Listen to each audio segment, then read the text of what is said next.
If you're willing to meet with social media influencers who stood to benefit from the sensational and sad stories of these victims, will you meet with the victims as well? The FBI will meet with anyone who has new information. Will you personally meet with them? The FBI and the professionals who are handling the cases will. Were you instructed that it was important to release the documents to the Oversight Committee on the day of my introduction of the discharge petition to release these files? Representative Thomas Massie from Kentucky introduces multiple documents suggesting intelligence agency connections to Jeffrey Epstein before questioning FBI Director Kash Patel about the scope and credibility of victim testimony. The exchange centers on FBI 302 forms from the 2019 Southern District of New York investigation that reportedly name approximately 20 individuals. Someone's recognized. So I've got 4 documents I'd like to introduce into the record. The first one is Jeffrey Epstein's 6 story played out for years in plain sight. And Acosta is quoted in here saying, "I told Epstein belonged to intelligence and to leave it alone." The second document is entitled, "What Epstein's Bodyguard Warned About His CIA Connections." The third document is from Fox Digital. It's titled, "Epstein's Private Calendar Reveals Planned Meetings with Obama Admin Official CIA Chief." And the last document is Wall Street Journal article that highlights Ehud Barak's 36 meetings with Jeffrey Epstein. He was the former Prime Minister of Israel and head of military intelligence for Israel. It may have held that title when he met Epstein, and then yes. Without objection, the gentleman will hold for a second. The gentleman from Maryland is recognized. Thank you, Mr. Chairman. Just one UC request. This is Judge Engelmeyer's decision from August in U.S. versus Epstein, stating the government's 100,000 pages of Epstein files dwarfs the 70-odd pages of Epstein grand jury materials. Without objection, the gentleman from Kentucky is recognized for 5 minutes. Thank you, Mr. Chairman. Director Patel, I watched some of your Senate hearing yesterday when Senator Kennedy asked you, "You've seen most of the files. Who, if anyone, did Epstein traffic these women to besides himself?" You replied, according to the transcript, "There is no credible information that he trafficked them to anyone else." You also said somewhere in the hearing and here today that the problem is that the case files are constrained by limited search warrants from 2006 to 2007 and that the non-prosecution agreement hamstrung future investigations. Those constraints only apply to Southern District of Florida. They do not apply to Southern District of New York, the location of the 2019 sex trafficking indictment, which produced many things, including a series of FD 302 documents.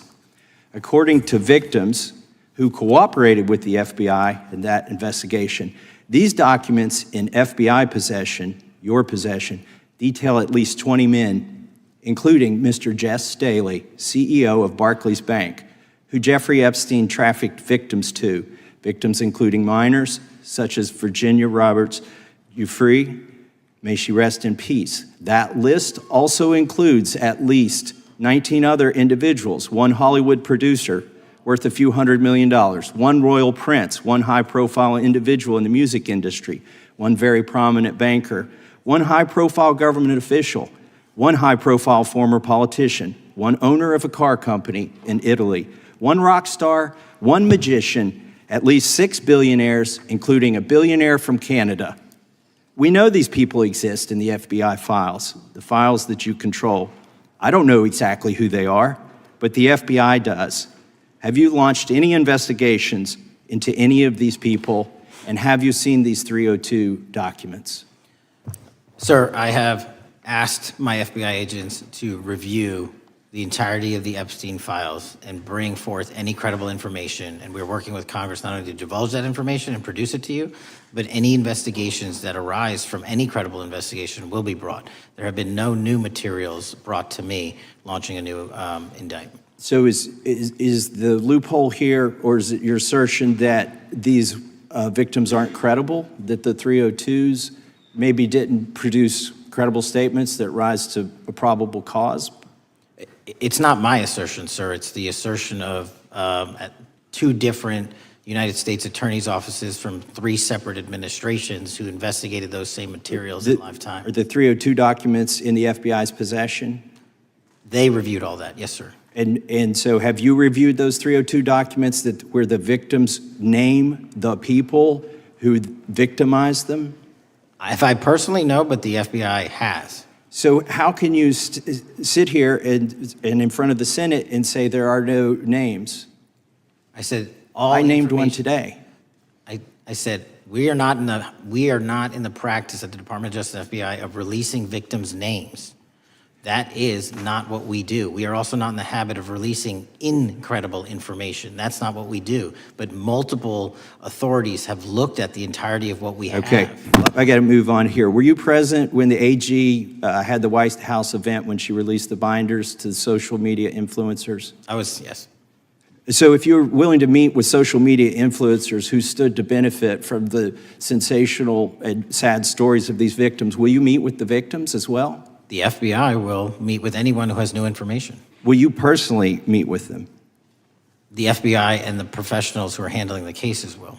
Were you instructed that it was important to release the documents to the Oversight Committee on the day of my introduction of the discharge petition to release these files? I don't know what day that was, so no. Well, they were released that day, and there were victims' names who weren't redacted because they were in such a rush, and the victims are not happy about that. Have you investigated any of the CIA connections? Have you seen the CIA file on Jeffrey Epstein? And if you wanted to see it, would they show it to you?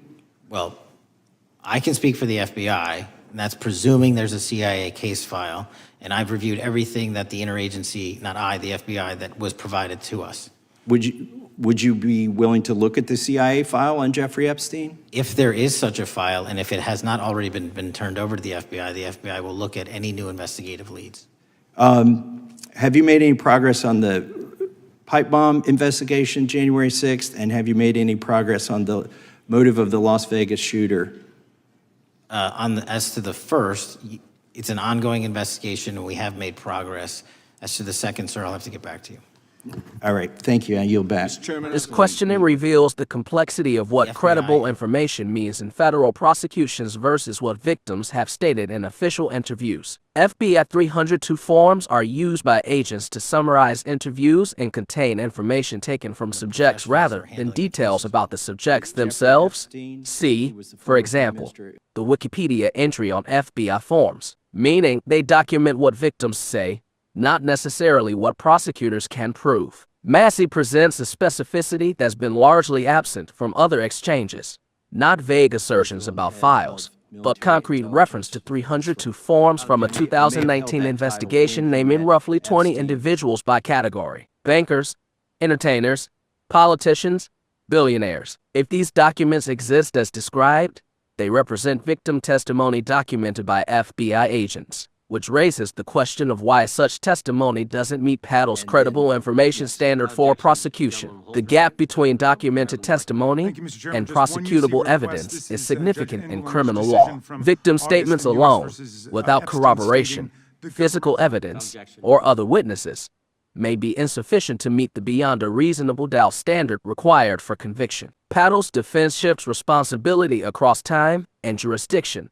3 administrations, 2 U.S. attorneys' offices, all reviewing the same materials and reaching similar conclusions about insufficient evidence for prosecution. This could mean victim testimony, while documented, lacks the corroboration necessary for criminal charges.